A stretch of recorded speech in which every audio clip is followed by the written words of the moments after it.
there's bodies all over the place, really. Not many of my men fell on this side of the canyon. Over here was that little melee combat that was kind of the climax of the battle. Very exciting, very interesting. It was a lot of fun. It really was, you know, kind of the turning point of the battle. It went down to the nitty-gritty, and people were fighting hand to hand because they were out of ammunition, and that was really made for a great movie. This is the devastation that my withdrawing cavalry forces, devastation they left in their path as they withdrew along the side in the beginning. They did a great job. They expended all their ammunition, and that's exactly what I wanted to do while keeping them away from the enemy out of arm's reach. So that was great. Here's the unit here. My artillery can only reach about this far, but you'll see as my riflemen try to hit this guy from the flank. I believe this is the last unit left to rout. Once it routs, I have the option to end the battle. This on this side of the canyon, the unit I had placed here really did a lot of damage as well. You can see the musket men on the enemy side. They're wearing red. The Zulu snipers. He did a really great job here.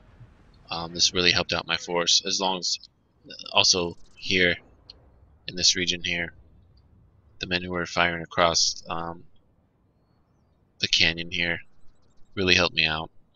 This is part of the fighting withdrawal. The horse again, and then of course we have the highway to hell here, the little alleyway. This is exactly what I wanted, to draw the enemy right into this region, and that's where most of them congregated, and that's where most of them lay. You can see the lines of red here. You can barely make it out. This is my lines of withdrawing. My stages of withdraw. When the enemy got too close, I withdrew and got farther away so I can, you know, hit them with my missiles. So a lot of bodies here. In probably like 7,000 dead here. Definitely a formidable warrior, very brave. You know, wasn't afraid of, you know, the repeating rifles that I had. So it was definitely a fun battle, for sure. Very entertaining.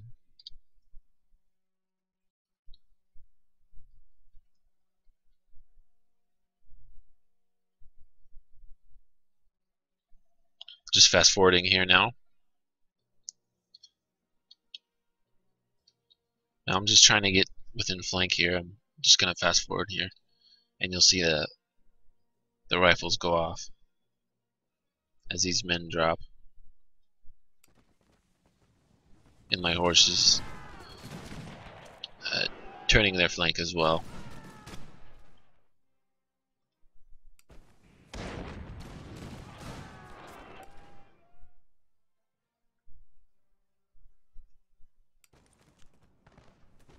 They're wavering, and they should break. There we go, broken.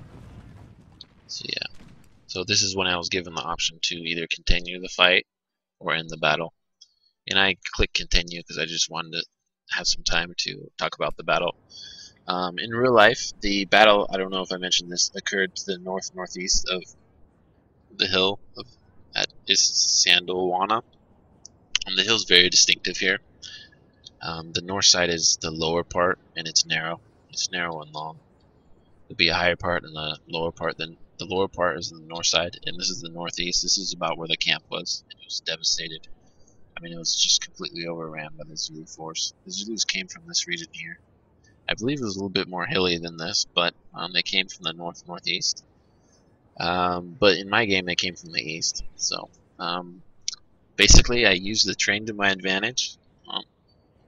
I used the canyons as walls for protection, and kind of force them into an alleyway where their numbers wouldn't be able to tell. They wouldn't be able to surround me. Their numbers, their advantage, which was their numbers, and their superior melee combat, hand-to-hand fighting. I definitely hindered their ability to use their advantage, my enemy's advantage. So I made them go down this little narrow pathway where I could bring up my elite troops and bring down devastation to them, so they couldn't surround me, and their numbers really had no significance in this little area here, and that's exactly what I did. I also had to watch my flanks and my rear, and I did that quite well, I believe. Like I said, that little hand-to-hand fighting over here was fantastic, little climax to the battle.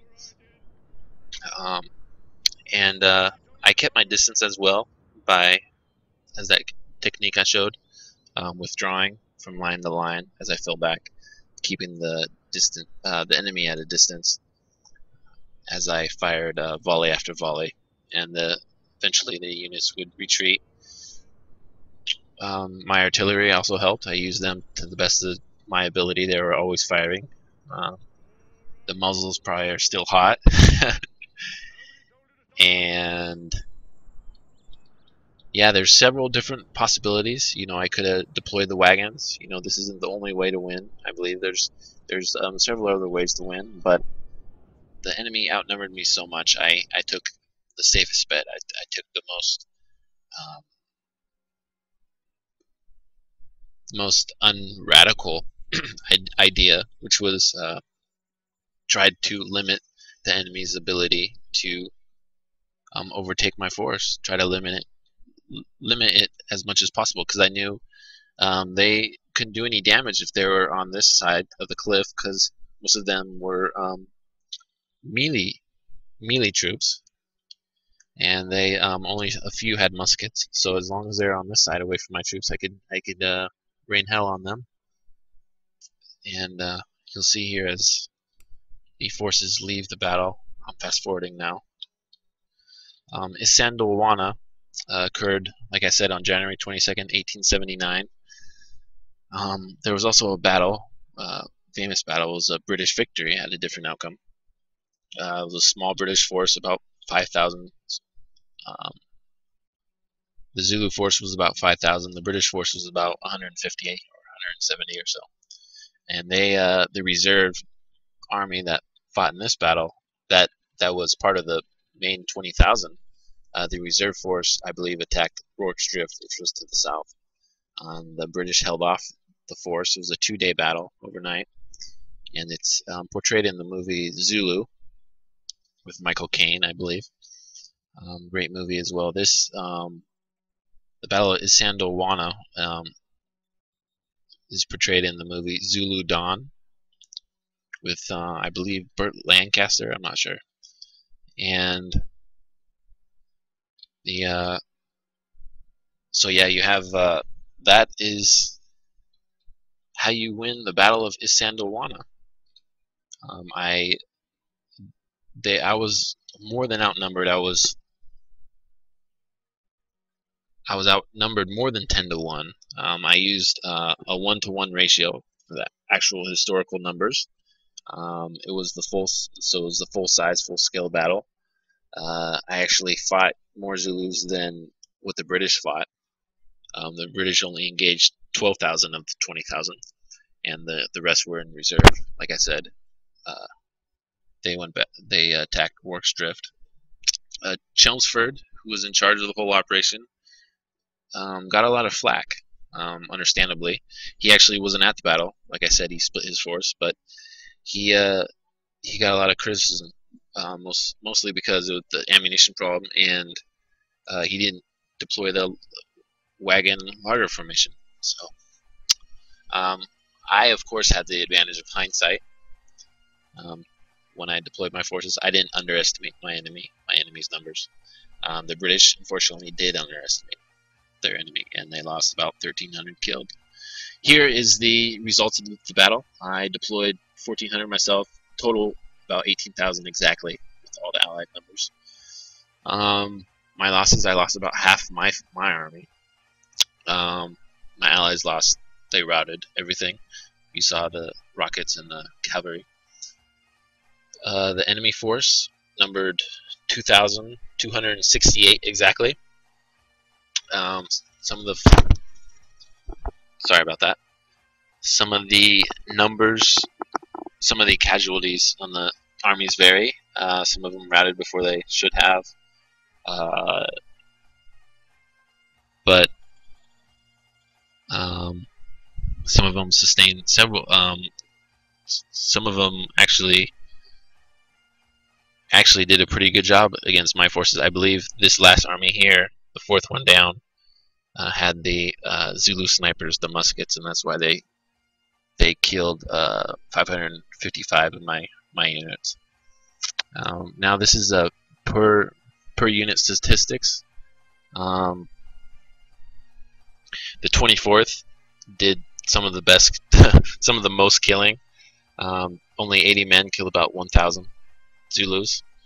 How I deployed them and how I recycled them through the line and preserving ammunition, and one of them actually had almost 1,500 killed, 80 men.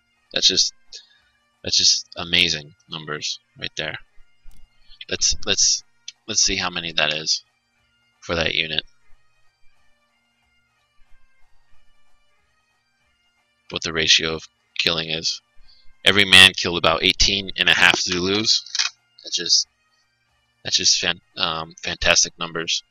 Then we go down, Second Warwickshire. You know, everybody, all those units, 80 killed more than 500 men each, more than 600 actually. Colonel Durnsford had his share, 600.